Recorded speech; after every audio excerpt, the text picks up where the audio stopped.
Praise the lord.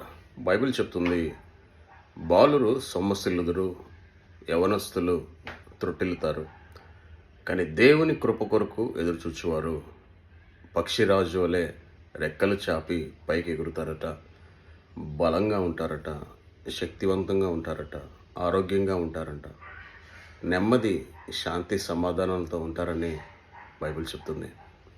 ఇది ఎలా సాధ్యము? దేవుని కృప ద్వారా.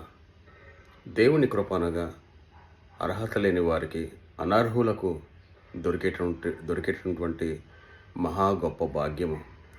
నిన్ను నువ్వుగా ఎప్పుడైతే ప్రభు యొక్క ఆత్మని వెతుకుతావో, ప్రభువుని నమ్ముతావో, తప్పక దైవకృపను పొందుకుంటావు.